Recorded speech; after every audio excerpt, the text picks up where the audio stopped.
Flav is super happy about that. And so that's how we can get such good positioning. And you can, if you average for a fairly long time, I'd say you could get within maybe 10 meters. And so there again, like if you hear like, oh, I moved 2 feet and my GPS told me, it's actually relative. So it can tell which direction you're moving. Your actual position is not that good. But there are enhancement systems, so it's called differential GPS. So if you have like a known point, like a surveyed point, and that's receiving GPS, but because remember I said, if you know where you are, you can actually see the GPS noise. So like at a construction site, you'll see like in a magazine, super nerdy magazine by the way, but like the GPS magazine where they advertise like, we put a GPS receiver on the edge of an earth mover, you know, and we're like doing precise earth moving, and I'm like, that's not even possible. But differential GPS, so they have a ground-based station that's stationary, and because it knows where it is and can see the GPS noise, it actually broadcasts a local signal and enhances the GPS because, you know, your position looks like you're moving around when you're not. So since that's not moving, even if you are moving, you have this enhancement system, it actually subtracts that noise out, and you can actually get within 20 centimeters of position, so not bad. So thank you, and thanks Flav. I hope you guys learned a little bit about GPS. I don't even know what time it is. Am I ahead or am I behind?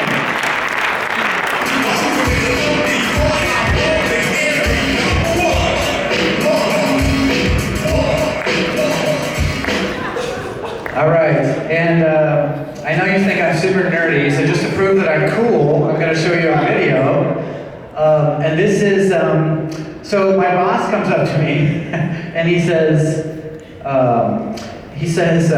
hey, do you know this guy named Flavor Flav? I've heard of him. And he's like, well, they're doing on Comedy Central, they're doing this roast of Flavor Flav. And so they're asking people to submit like their own roast videos for Flavor Flav, and they're gonna pick the best ones, and they're gonna show them on this Comedy Central roast show. So he's like, that's the guy with the clock, right? Is that the guy with the clock? I'm like, yeah, that's the guy with the clock. So he's like, well, we're the guys with the clocks. Like, we should make a video. He's like, he doesn't know what time it is. Like, we know what time it is. I was like, did you just say he doesn't know what time it is? You're super cool right now. So we made this video, and it's basically about where we were in atomic clocks with the Flav. So here it is. Yo, Flavor Flav, public enemy number 1 in Boulder, Colorado. Hello, Mr. Flav. I understand that you're interested in the subject of time. You don't know what time it is. We're standing here at the National Institute of Standards and Technology in Boulder, Colorado, the official timekeepers for the United States. Got some non-believers out there. Come on inside, I'll show you around.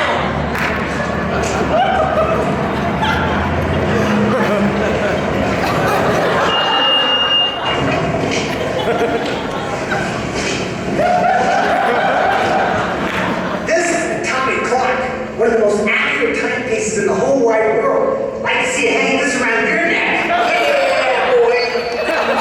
By international agreement, the second is now defined by the hyperfine transition of the cesium-133 atom. That is 9192631770 cycles per second. 9192631770 is not a joke in this town.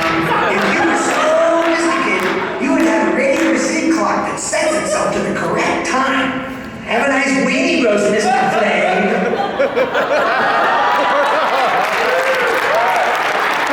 Thanks everybody for coming. Thanks Sarah. She always puts together an awesome program. Oh, questions, okay. It's not over yet, apparently we got some questions. So, let's see, over here on the edge there. Yeah, you said something about clocks changing frequency all the time, and I'm just curious what you meant by that. I think about clocks being like 60 hertz or something. Yeah, so anything that generates a frequency, whether it's, you know, time is based on the rotation of the Earth. It was something that was very periodic, right? But then when better clocks came around, they realized, oh, the Earth isn't really that periodic. It's actually, the rotation of the Earth is changing.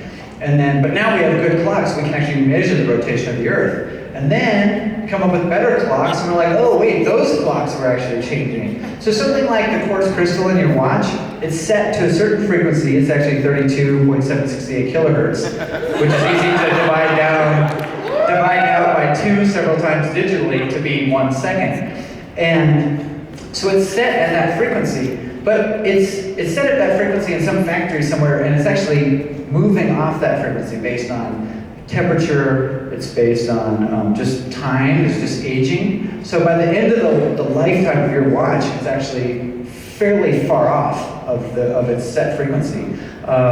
So even an atomic clock, we're basically locking quartz crystal clocks to a transition of an atom, which is actually much, much, much more stable than a man-made clock, because we're getting a frequency from an atom. But even cesium atoms have a frequency range, so it's a Gaussian distribution of frequency, and they are changing. So yeah, all frequencies are changing. I'll stand by that. Who over here was standing up? Yeah, very excited.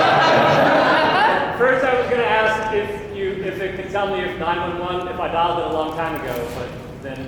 If tell you what? If GPS can tell me I dialed 911 a long time ago, but that was a Flav reference. Oh, yeah. And then I was going to ask if it could tell me the time I got to Arizona, but that was another Public Enemy reference. But my real question is, why does my phone tell me to turn on my Wi-Fi to improve my location?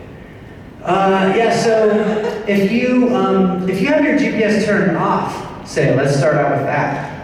Your phone actually tells you where you are to some degree. It might be like a mile away, but it's actually using like triangulation or quadrangulation from cell phone towers.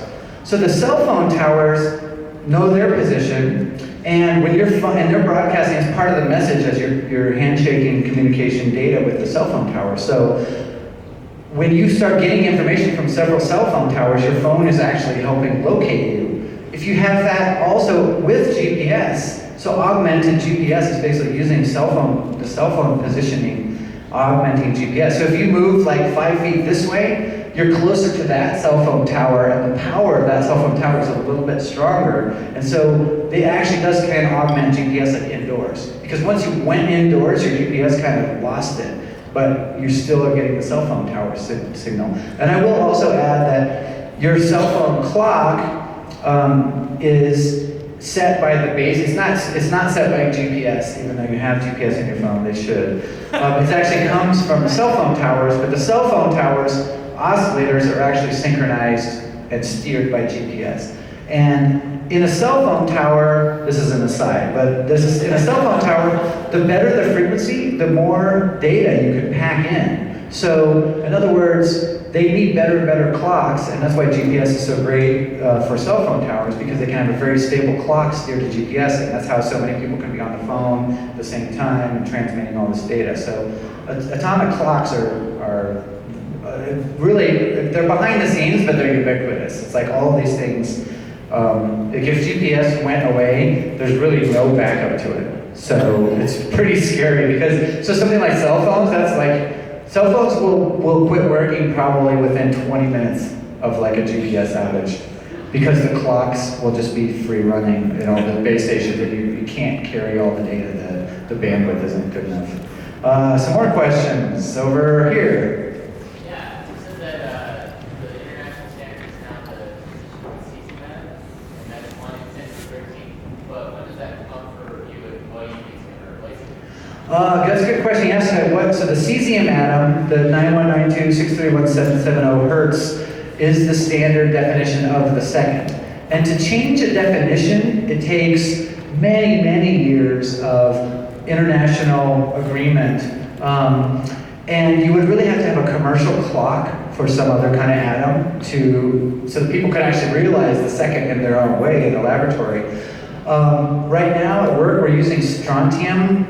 Is a possibility, aluminum, ions, so charged particles, calcium is up there, ytterbium.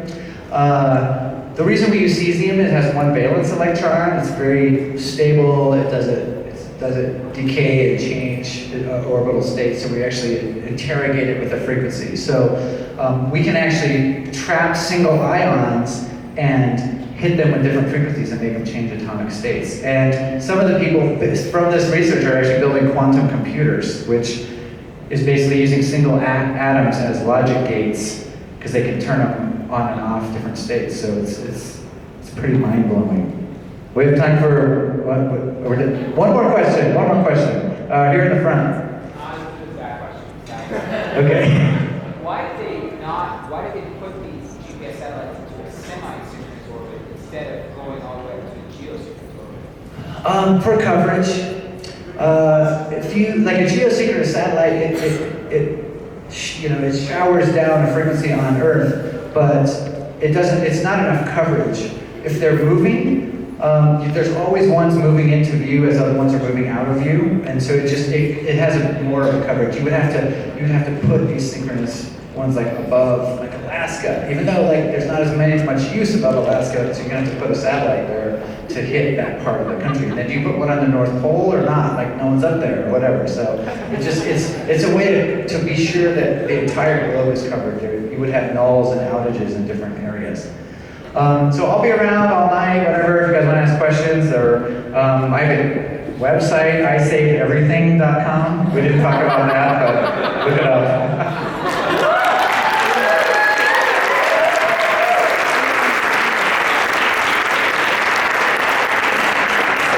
That random homeless guy knew a lot about Sounds incredible. Also, if you had asked me at the beginning of Nerd Night if I ever foresaw like a Flavor Flav themed speech, I never would have seen that coming. Okay, so there's one person who read the entire description and dressed up for New Year's, right? Okay, so you come up here now, because you did that.